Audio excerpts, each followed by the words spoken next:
താറാവിനെ കളിപ്പിച്ച് രാവിലെ ഒരുത്തി വരുന്നുണ്ട് നിന്നെ കാണാൻ. ഓ പുള്ളിക്കാരനെ രാവിലെ ശരീരം തെച്ചൊന്നും കുളിക്കാനും പറ്റില്ല. ഞാൻ വന്നില്ലാന്ന് പറഞ്ഞാൽ മതി, അവൾ പൊക്കോളൂ. ദാസപ്പേട്ട, ആലക്കിലെ ചന്ദ്രമുതലാളി എത്തിയില്ലേ? മുതലില്ലാത്തവനെ മുതലാളിന്ന് വിളിച്ചിങ്ങനെ കളിയാക്കണ്ട. മോള് പോ, അവൻ ഇന്ന് വരുമെന്ന് തോന്നുന്നില്ല. വരുമെന്ന് തോന്നാതിരിക്കാൻ എന്താ കാരണം? നീ ഇങ്ങനെ അവന്റെ കുളിച്ചും കാണാൻ വരുമെന്ന് അവൻ അറിയാം, അതുകൊണ്ടാ. ദേ തുഴയ്ക്കൊരട്ടി കീറി വെച്ചൊന്നുണ്ടല്ലോ, കണ്ടേച്ചാ മതി. അതേടി, ദിവസം കാണുന്നോണ്ട് നിനക്കൊരു വിലയില്ലെന്ന് അറിയാം. പോയിട്ട് വേണമെന്ന് സോപ്പിടാൻ. ചെല്ലി. കണ്ടിട്ടേ പോകുന്നുള്ളൂ, എന്നിട്ട് തോപ്പിട്ടാ മതി. അയ്യേ, ഈ പെണ്ണിന്റെ ഒരു ആഗ്രഹം. ദേ ഉണ്ടെന്നെങ്ങ, ഞാൻ ചന്ദ്രനെ കാണുന്ന കാര്യം പറഞ്ഞു. നിന്നെ ഞാനിന്ന്. ഓ, മുതലാളി മുങ്ങിയതാണല്ലേ. എന്റെ ചിട്ടിക്കാശ് എവിടെ? അതെ, ചിട്ടിക്കാശ് കുളിക്കടവിലല്ല തരുന്നത്. അങ്ങനെ പറഞ്ഞു കൊടുക്കടാ. പറഞ്ഞോ, പിന്നെ എവിടെ എപ്പോ തരുമെന്നുള്ളതും കൂടി എനിക്കറിയണം. കാശ് കൈ വരുമ്പോ തരും. തന്നാ മതി. പക്ഷേ ബൈക്ക് മേടിക്കണം. ഇത്തവണ കുറി എനിക്ക് തന്നെ വേണമെന്നൊന്നും പറഞ്ഞ് എന്റെ അടുത്തേക്ക് വന്നേക്കരുത്. അയ്യോ, അങ്ങനെ പറയല്ലേ ഗീത കുഞ്ഞെ, കാശ് ഇന്ന് തരും. ഓഹോ, അങ്ങനെ പറയണ്ടേ ചന്ദ്രകുഞ്ഞെ. പോട്ടെ. അല്ല ചന്ദ്ര, നിനക്കെന്താ ഇവളെ അങ്ങ് പ്രേമിച്ച? നീ പറ, ഇവക്ക് എന്തിന്റെ കുറവാ? തന്റെ നള്ളില്ലെന്നുള്ളൊരു കുറവേ ഉള്ളൂ. എന്തായാലും മൊട്ടം പേർക്ക് ചിട്ടി നടത്തി അന്തസ്സായിട്ട് അവൾ ജീവിക്കുന്നില്ലേ. നല്ല കുട്ടിയാ, നിന്നെ അവൾക്ക് ഭയങ്കര ഇഷ്ടമാ. പാവം മോനെ ബെന്നി, സെന്റിമെന്റ്സ് വേണ്ട. ഇവിടെ ജീവിതം തന്നെ ഒരു ക്വസ്റ്റ്യൻ മാർക്കായിട്ട് നിൽക്കുക. പ്രേമത്തിന് കണ്ണും കാതും ഇല്ലാന്ന് ചില മഹാന്മാരൊക്കെ പറഞ്ഞിട്ടുണ്ട്. പക്ഷെ ക്യാഷ് വേണം. കാശ് ഇല്ലാത്തവന് പറഞ്ഞിട്ടുള്ള പണിയല്ല പ്രേമം. ഓഹോ,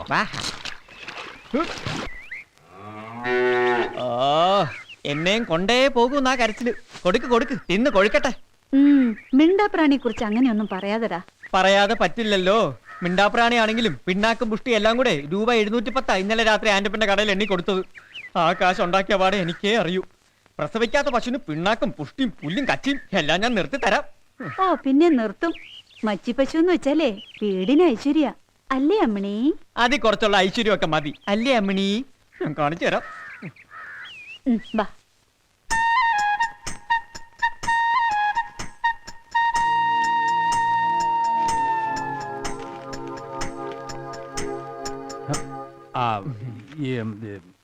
കറണ്ടിന്റെ ബില്ല് നോക്കിയതാ. കാശല്ലല്ലോ നോക്കിയത്, ഭാഗ്യം. അതെ, ആ പേഴ്സിങ് തന്നിട്ട് പോയിക്കോ. കുമാരന്റെ കുഞ്ഞിന് തൊട്ടാ പൊള്ളുന്ന പനി, ആശുപത്രി കൊണ്ടുപോകാൻ കാശില്ലാന്ന് പറഞ്ഞപ്പോ ഇല്ലാന്ന് പറയാൻ പറ്റില്ലല്ലോ. പറയണം, ഇല്ലല്ലോ. അവിടെ നിക്ക്.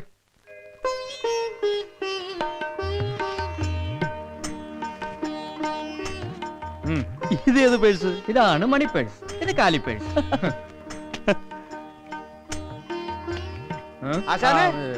പാപ്പച്ച പാപ്പച്ച.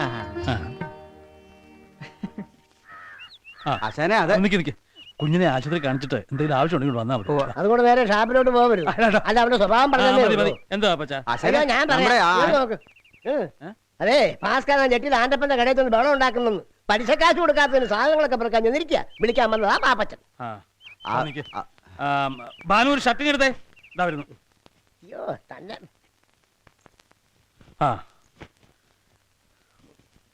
എവിടേക്കാ എത്ര ധൃതിയില്? പലിശ കാശ് കൊടുക്കാനുണ്ടെന്ന് പറഞ്ഞ് പാവങ്ങളുടെ കടയിൽ സാധനങ്ങൾ വെറുക്കുന്നവൻ ആരാ ഈ നാട്ടില്? നിന്റെ ആങ്ങളെ അല്ലാതെ. ചെന്നാ പിന്നെ വഴക്കും വെക്കാണോ ഒക്കെ ആകും. ആരെങ്കിലും പറഞ്ഞ ഉടനെ ചാടിക്കയറി പോണോ? പോണം, ഒരാവശ്യത്തിന് വിളിക്കുമ്പോഴാ പോണ്ടത്.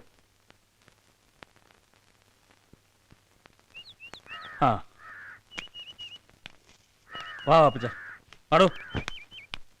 അതെ കുഞ്ഞേട്ടാ, ഒന്നിങ്ങ് വന്നേ. മധ്യസ്ഥം തീർക്കാൻ പോകുന്നൊക്കെ കൊള്ളാം, കൊടുക്കാനുള്ളതും കൂടി ഏറ്റവും ഇങ്ങോട്ട് വന്നേക്കരുത്. ആ കാര്യം ഞാൻ ഏറ്റു. ഇത് കടന്നോ, ഞാൻ പറയുന്നുണ്ട്. എന്തിനാ ചന്ദ്ര ഇങ്ങനെയൊക്കെ പറയണേ? ഏറ്റിട്ട് വന്നാൽ അത് തീർക്കാനും ഞാൻ തന്നെ ഓടണം, അതുകൊണ്ട് പറഞ്ഞാ. കാശില്ലെങ്കിൽ കാശിനൊക്കണ സാധനം, അതില്ലാതെ ഞാൻ തിരിച്ചു പോകുന്ന പ്രശ്നമില്ല. ഇങ്ങനെ അക്രമം കാണിച്ചാൽ എങ്ങനെയാ? ഇതുകൊണ്ട് അവർ കുടുംബം കഴിയണത്, അത് ഓർമ്മ വേണം. അങ്ങനെ ഓർക്കാനേ മഹാനൊന്നും അല്ല ഞാൻ. കള്ളു വിറ്റും കള്ളൂപ്പി കഴിയും കാശുണ്ടാക്കുന്നതേ നാട്ടുകാർക്ക് ദാനം ചെയ്ത് പുണ്യം കിട്ടാനൊന്നും അല്ല. 10,000 രൂപയ്ക്ക് അതിന്റെ ഇരട്ടി പലിശയായിട്ട് തന്നില്ലേ ഭാസ്കര? തന്നു. കുടിശ്ശിക വരുത്തിയ 3 മാസത്തെ കാശിനെ ആര് തരും? എന്നെ കൊണ്ടൊന്നും പറയിപ്പിക്കരുത്. എഴുതി തള്ളാനേ സഹകരണ ബാങ്കോ സർക്കാരോ ഒന്നും അല്ല ഞാൻ. വലിച്ചു പുറത്തിടല്ല.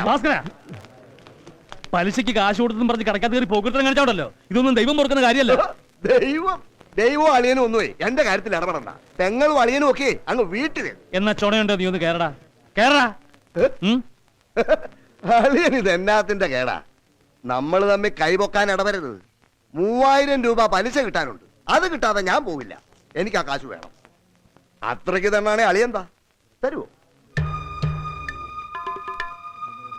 എന്തേ മധ്യസ്ഥം പറയാൻ വേണ്ടി വലിഞ്ഞേറി വന്നിട്ട് നാക്കങ്ങ് അണ്ണാക്കിലേക്ക് പോയോ? കാശിന്റെ കാര്യം പറയുമ്പോ എല്ലാവരുടെ നാക്കങ്ങ് കോത്താഴത്താ. പറയളിയാ തരുവോ? നീ അങ്ങനെ മൂപ്പിക്കൊന്നും വേണ്ട. 3000 രൂപ എന്ന് പറഞ്ഞാൽ എനിക്കില്ല. മതി, അളിയനെ എനിക്ക് വിശ്വാസ. നീ വന്നേ, ഹ, ഒരു സ്വകാര്യം.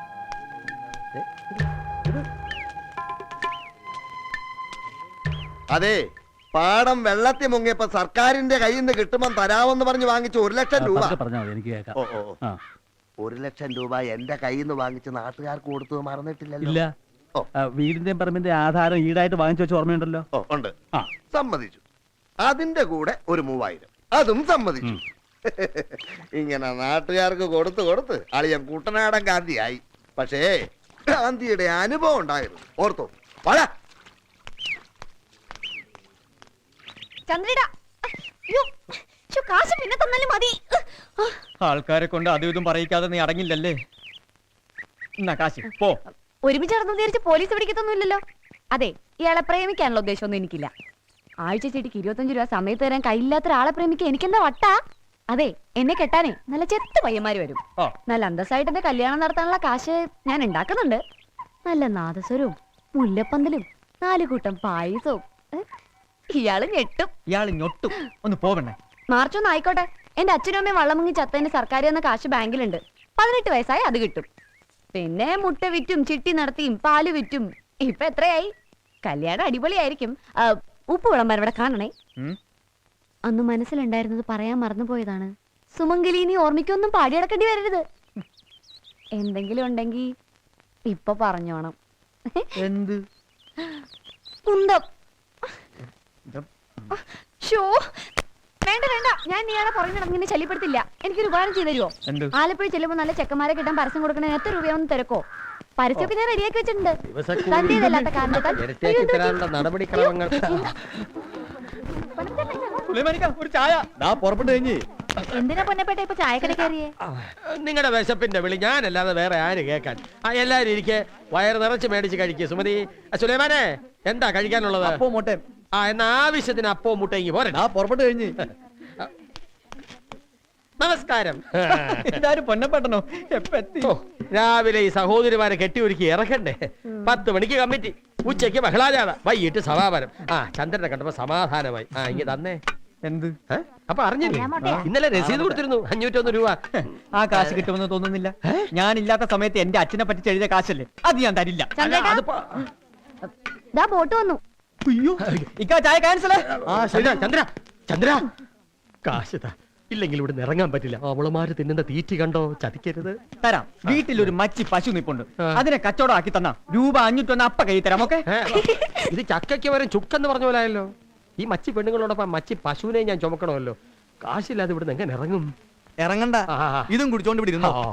സഹോദരിമാരൊക്കെ കൂടെ 46 അപ്പവും 16 മുട്ടയും കഴിച്ചു വെച്ചിരിക്കുക. കഴിക്കട്ടെ, അവര് കഴിക്കുന്ന എന്റെ സുഖം. ഇവരില്ലാതെ എനിക്കെന്താ ഘോഷം. എനിക്കെന്താ 2 അപ്പവും മുട്ടേ? തീർന്ന് കണ്ടില്ലേ വലിച്ചു കയറ്റുന്നത്. അപ്പൊ കാശ് ഗോൾഡ് മതിയോ? വനമാല ദേ. ഇതിവിടെ എന്തിനാ? Gold, old is gold. ഇത് ഇവിടെ ഇരിക്കട്ടെ, വൈകുന്നേരം കാശ് ഞാൻ തിരിച്ചെടുത്തോളാം. പൊന്നപ്പാ, മൈക്ക് സെറ്റാന്റെ മുന്നിൽ എന്നെ പണം ഇരുത്തി പോലെ ആകരുത്. എന്നെ അങ്ങ് എടുത്തോണം. എടുത്തോളാം. നേരത്തെ ഇനിയും വെക്കാനുള്ളത് നല്ല പണി തീരുവയാ. വരട്ടെ. വരണ്ട, ഈ പണയം ഉരുപ്പിടി വെച്ച് ബാക്കി എല്ലാം എടുത്തോ. അതെയോ? എടുത്തോളാം.